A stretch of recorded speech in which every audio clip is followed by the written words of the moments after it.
Hey everyone, welcome to today's webinar on budgeting with an irregular income. I'm Michael Reynolds, certified financial planner, owner of Elevation Financial, and glad you are here today. Thanks so much. So I like to keep these short and actionable and hopefully mildly entertaining. Won't be too long here, but we're going to run through how to budget with an irregular income. This applies to mainly business owners who maybe are LLCs, sole proprietors, maybe small businesses where their income might be irregular, especially in service businesses. Also can apply to sales professionals, maybe those who work on commission. And it can often seem difficult to budget if your income is irregular, kind of goes up and down, hard to predict. And so we're going to talk through some tools to use to budget with that type of income. This also applies to, I think everybody can benefit from budgeting conversations, but specifically we'll talk about this style of irregular income that is not necessarily as predictable. So a little bit about me. Again, I own Elevation Financial, a financial advisory firm. I play the cello. A fun fact, big fan of sushi. So those who are sushi fans, you're my people. I like anything with a racket when it comes to sports, tennis, pickleball, ping pong, big Star Trek nerd as well. So my website is elevationfinancial.com if you'd like to visit me there. All right, so let's jump in. So budgeting. A lot of people think of budgeting as something really negative. They hear the word budgeting, they get stressed out. They feel like it's a very negative, stressful kind of thing. It's not fun. It's conjures up, negative emotions from math class back in, elementary school. And it's just not fun for a lot of people to think about budgeting and talk about budgeting. It sounds cumbersome. It just sounds not fun. So I like to encourage people to have an open mind and kind of rethink what budgeting means and how it truly can empower you and really give you freedom as opposed to feeling restrictive. And there's a lot of great things that come from getting really good at budgeting. So much potential is unlocked with so many folks I'm working with when it comes to budgeting that can really touch on so many other areas of your financial life. So when you get budgeting and cash flow right, it can make a massive difference in unlocking potential in other areas. So this is more of my pep talk to just encourage everyone to have an open mind when it comes to budgeting. And hopefully you'll see that it's not always as negative as it might sound. So some budgeting myths to kind of segue into that. So there's a lot of myths I hear about budgeting that I push back on. One of those myths is it's impossible to budget with variable income. We're talking about that today specifically. False. It is possible, and you can actually budget if your income is variable, if it's irregular, if it's up and down, if it's unpredictable. We can do that. Others say, you know what, I'll just out earn the need to budget. I'll just make more money and then I won't have to worry about it. Well, that can work in the short term, but what usually happens is when we make more money, we end up, our lifestyle kind of adapts and we end up not feeling like we're ahead at all because we've just kind of adapted to the extra money without managing cash flow. So that doesn't always work. In fact, I would say it rarely works. All right, budgeting is so boring, right? Who wants to look at budgeting apps and spreadsheets and, track all your spending? This one I push back less on because, not everyone thinks budgeting is exciting. So the act of budgeting may not be exciting, but what is exciting is having lower stress, peace of mind, knowing exactly where your money is going, being able to predict and make decisions based on sound data that you have. That stuff is exciting. That feels really good. So, I would argue that budgeting doesn't have to be boring if you focus on the empowerment and the positive impact you get from it. Next, budgeting is too time consuming. That's a myth. Budgeting does take a little bit of time, but when you get into a rhythm and a cadence of keeping up with your budgeting, it doesn't take much time at all.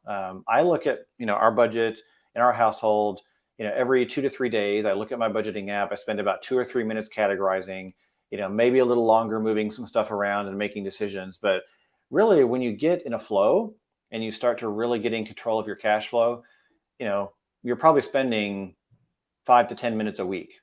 Maybe 15, on a more complex week on budgeting. You don't have to spend a ton of time on it.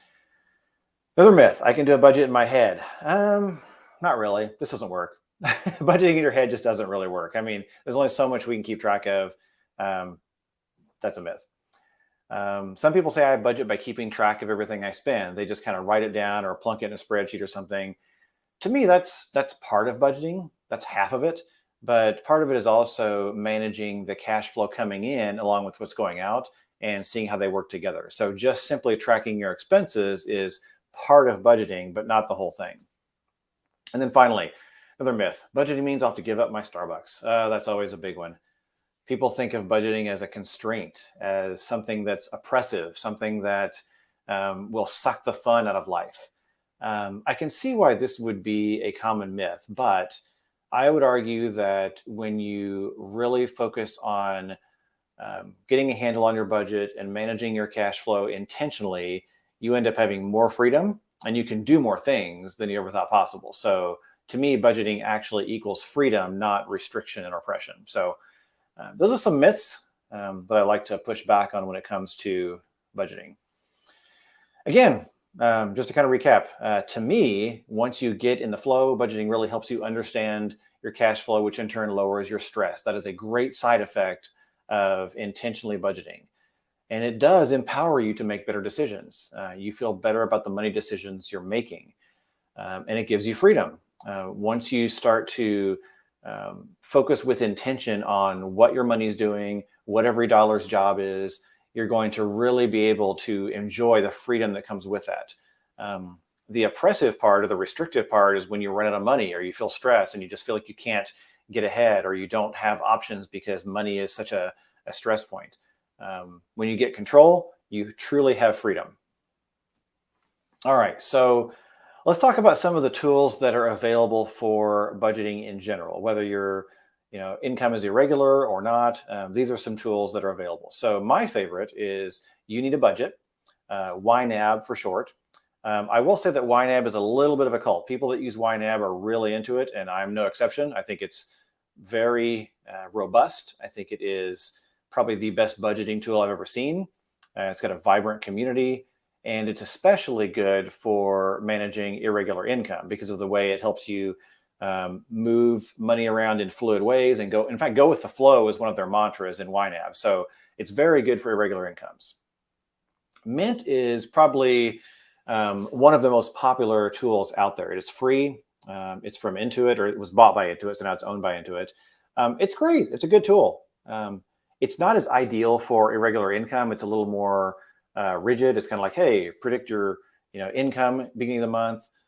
Put your stuff out there for expenses, and then it kind of just locks it in. You can change it, but it's not as designed to be fluid as YNAB is. So it's fine. It works well. If you like Mint and you like free, then Mint can be good. YNAB is not free, by the way. I think it's $13 a month as of right now. Every Dollar is a tool from the Dave Ramsey organization. I don't necessarily endorse Dave Ramsey in particular, but this tool, I know a lot of people like it, so it might be worth a look. Excel is also, it's not my favorite, but some people love spreadsheets. They just love to track all their spending and their money in a spreadsheet. Now, I will say that the reason spreadsheets is not my favorite tool is because you don't have that real-time integration. With YNAB or Mint or Every Dollar or tools like that, you sync it up with your bank account and it pulls in transactions and you're always in sync in real time, which is going to give you accurate data. With a spreadsheet, you can export stuff and maybe that makes it accurate or you type things in, but it's never going to be integrated. It's never going to be in sync with your bank account. You may miss things. It's a lot of manual labor. So not crazy about spreadsheets. I really prefer using a proper budgeting app. And again, if you have a preference, YNAB is my pick. So there you go. All right. So what do you do if you have irregular income and you want to get good at budgeting and have the freedom and empowerment that comes from intentionally managing your cash flow? So before you do anything, I recommend establishing a short-term savings account. This is going to act in multiple ways, but most importantly, it's going to act as your emergency fund. That's kind of your baseline that you want to have in place. It's also going to act as your large purchase account, things like down payment for a car, appliances, any kind of big expenditure you might have coming up that's not appropriate to get from cash flow. It's something you got to save up for. And related to our discussion on budgeting, it's a buffer to supplement your cash flow. This is your buffer for those dips when it comes to irregular income. So it's a multi-purpose account, and there's no right or wrong way to do this. You can actually have multiple accounts if you want to. We'll talk a little bit more about that in a few minutes. But to keep it simple, I'm just going to say set up a savings account, make it your short-term savings. It's emergency fund, it's large purchases, and it's a buffer for your cash flow for that irregular income. And you want to get in the habit of continually replenishing it. So you want to keep saving into it. So every month you want to have a set amount of money going into this account to continue building it up and keep replenishing it, because you're eventually going to be using it. So you want to keep that flow going into it.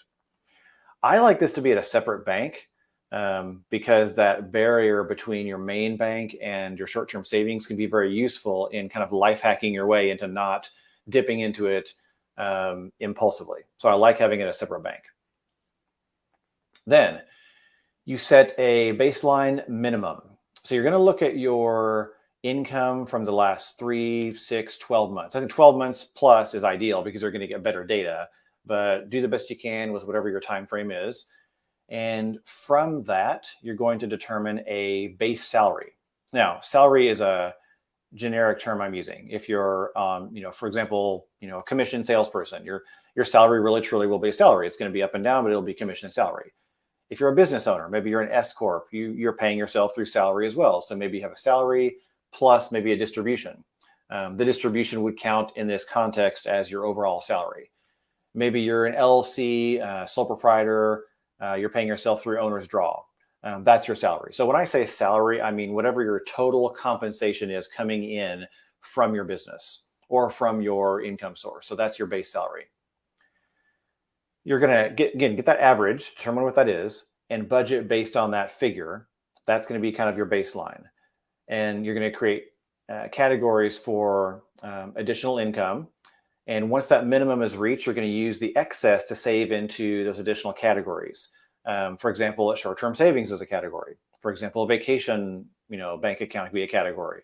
Roth IRA contributions, other stuff that are things that aren't mission critical to operate your household, but they are things that you want to do if you have the extra money.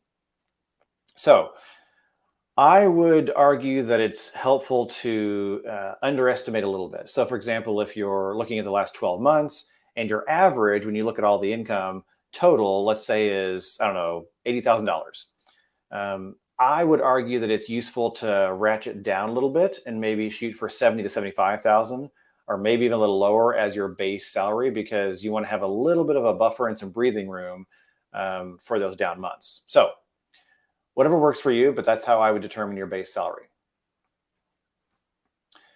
Then for a banking structure, I have a whole article on this and a podcast episode and a whole discussion on this. I'm not going to go beyond this one slide for banking structure, but I do want to just touch on this and say that, for a banking structure, for those extra things you're going to save into, I recommend having separate banks. You're going to have a business account, obviously, for your business, personal checking for your main checking. Your short-term savings is what we just talked about for your buffer and your emergency fund. Personal tax account for paying estimated taxes if you're a pass-through entity. And travel and vacation if you are, for example, saving up for travel or for vacation stuff. So that is how I recommend structuring your banking. Again, all at different banks. I like that separation between your main cash flow and the separate account so that they're really walled off and segmented properly. Keeps you from dipping into them impulsively. All right, so then you prioritize your spending. This is a snapshot of how You Need a Budget looks, or YNAB for short. You can imagine this would be similar with any other budgeting app, but these categories or these broad groupings can be whatever you want, but this is what I call them.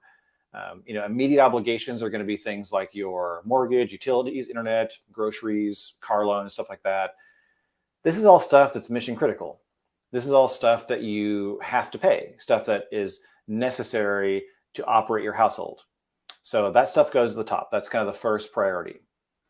Then I would put debt payments next, things that you don't want to get behind on, obviously credit cards, student loans, things like that. So debt payments are going to go next in priority.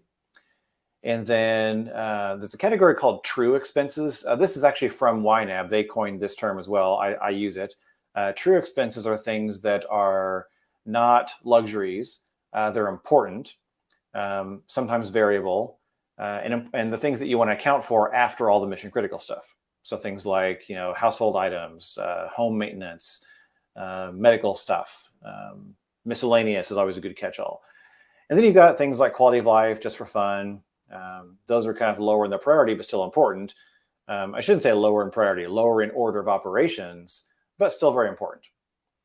So quality of life goals, what are those? Those are things like, again, saving into your short-term savings, contributing to your Roth IRA, contributing to your 401k or solo 401k if you're a business owner, your travel and vacation account.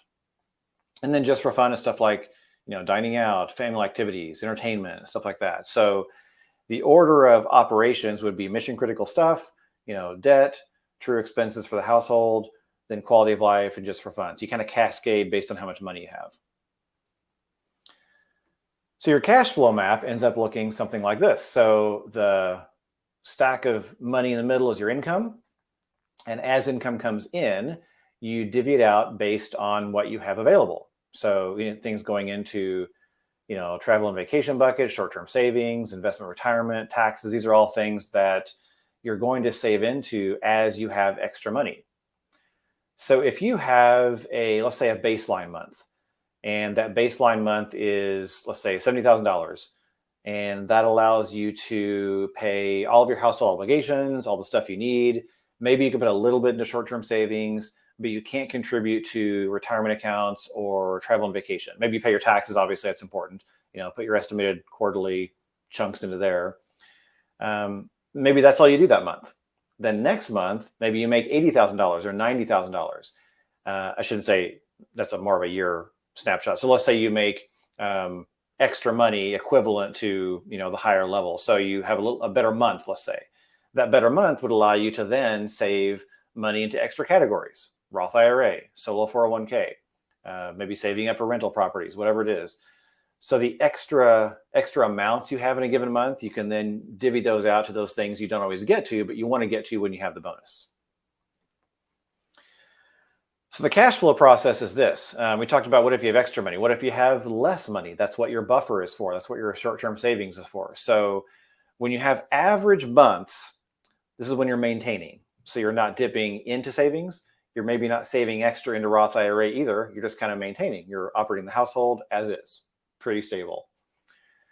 Then when you have higher months with higher income, then you're using those opportunities to fill up those quality of life buckets, that short-term savings a little more, that Roth IRA, that travel and vacation account. Those are things that you use those higher months or those better months to save into.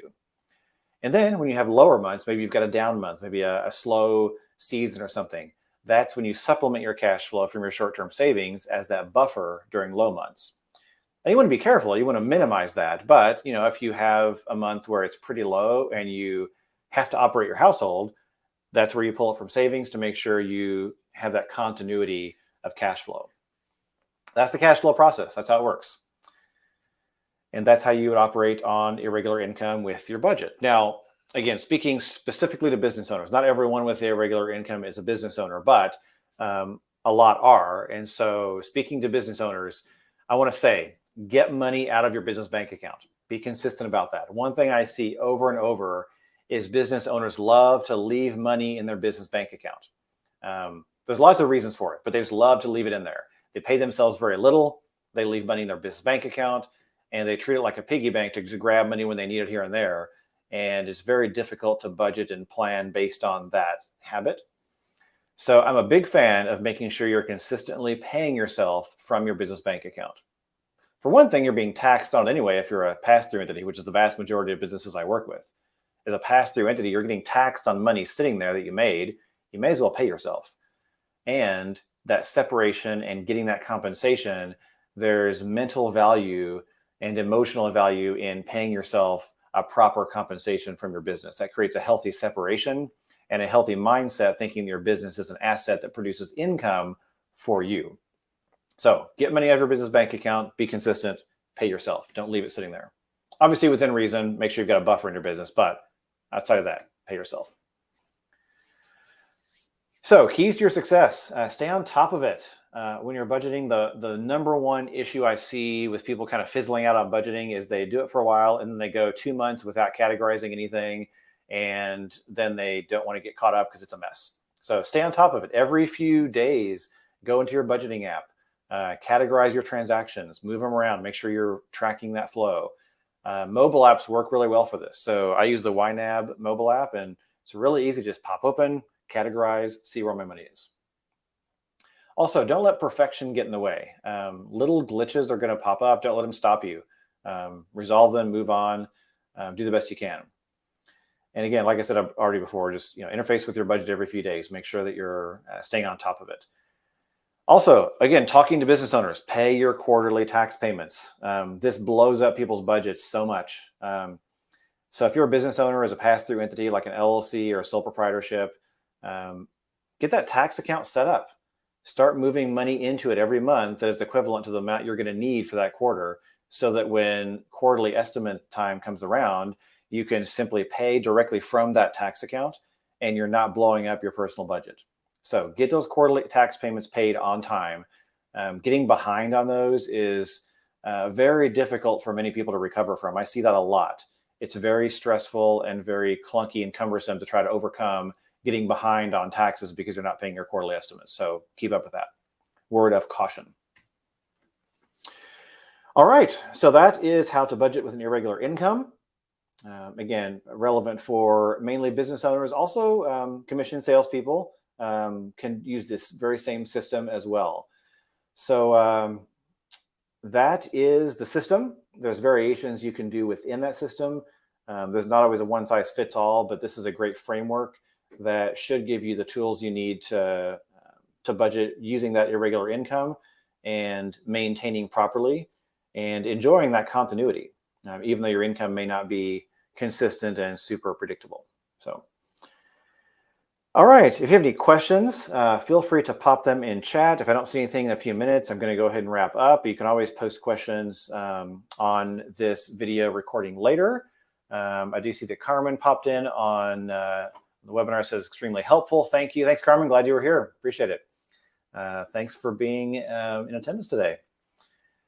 Again, if you have any questions or comments from anyone, feel free to pop those in. Otherwise, you can email me directly with any questions after the fact. The email is michael@elevationfinancial.com, and I'd be happy to answer any questions you might have anytime. Yeah, I'm easy to find. And as I wrap up, I'll just give my website as well, which I'm sure you can guess is elevationfinancial.com. I help people with budgeting, among other things, as well as investing and financial planning. And Julie also stopped by to say hello and said, thanks, Michael. That was great. Thanks, Julie. Glad you were here. Glad it was helpful. All right, everyone. Thanks for joining today. And like I said, keep in touch if I can help with anything. Have a great day. See you next time.